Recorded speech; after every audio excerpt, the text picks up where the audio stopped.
My mother-in-law was having a heart attack. My husband, a top cardiac surgeon, was the only one who could save her. I didn't call him for help. I just stood there and watched, my eyes cold, as she took her last agonizing breath in front of me. In my last life, when she had this heart attack, I called my husband immediately. He accused me of being a jealous, manipulative wife, faking an emergency just to drag him home. He refused to come. She died in the hospital. And when my father-in-law demanded to know why, my husband swore I had never called him, pinning the entire blame for his mother's death on me. The father-in-law, consumed by hatred, stabbed me to death. When I opened my eyes again, I was back on that very day. Eva, Dr. Chen is the only one who can perform this surgery. You have to get him here now. If he is not here within the hour, she is not going to make it. When I came to, my mother-in-law Helen was already on the hospital bed, her breath shallow and ragged. The situation was critical. On instinct, I pulled out my phone and started to walk away. But after 2 steps, the image of my father-in-law butchering me flashed through my mind. I hadn't died after the last stab wound. I remember looking down, my stomach a bloody, mangled mess. A shiver ran down my spine. My husband Liam loves to dodge responsibility, doesn't he? Well, not this time. The phone rang for what felt like an eternity before he finally picked up. What is it? Liam's voice was sharp with annoyance. My own voice trembled, thick with unshed tears. Liam, it is your mom. She has had a heart attack. We're at your hospital. And the head nurse said you are the only one who can do the surgery. You have to come, please. There was a pause, then his tone turned cold with fury. Eva, are you serious right now? I take Winona to the mall for a few hours and you pull a stunt like this. You are using my mother's life to score jealousy points. Have you lost your mind? No, I am not. I whimpered. She is really Liam, honey. I don't feel so good. A sweet, delicate voice cut me off. Winona, are you okay?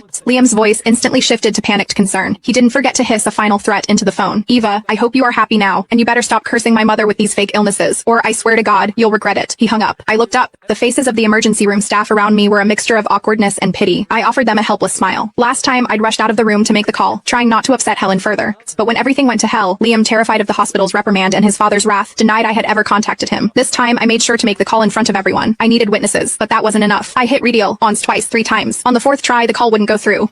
He'd blocked me. I leaned over Helen's bed. Mom, just hang on. Liam wouldn't just leave you. She was still conscious. As I said those words, her monitor shrieked, the lines going haywire. The doctors and nurses jolted into action, a chaotic ballet of desperation. The head nurse pulled me out of the room, her face grim. Eva, her situation is deteriorating rapidly. I don't care how you do it, but you need to get Dr. Chen here now. But he won't answer my calls, I cried, my voice thick with panic. Then try someone else's phone. Disappeared back into the room, leaving me alone in the hallway. Simone, Elsa's phone. I borrowed phones from 2 different nurses. Both times, as soon as Liam heard my voice, he hung up. The head nurse had given me a direct order. I had to find another way. Wiping my tears, I opened the app for the city's biggest live streamer, a guy who ran a channel called HelpForce Live. I sent the biggest virtual gift they had. A moment later, I was live with him. Hello, HelpForce. I began, my voice choked with sobs. I am just a regular person, but I am in a terrible situation. My mother-in-law has had a sudden heart attack, and Dr. Liam Chen is the only surgeon who can save her, but he won't take my calls. He is at the city center mall right now. If anyone sees him, please tell him to get to St. Jude's Hospital immediately. His mother only has about 40 minutes left. I finished, my whole body shaking, and sent the streamer a photo of Liam. The streamer hesitated. Ma'am, I understand you are upset, but doctors have private lives too. We can't just ambush him because you say it is an emergency. This could be a serious invasion of his privacy. So, before he could finish,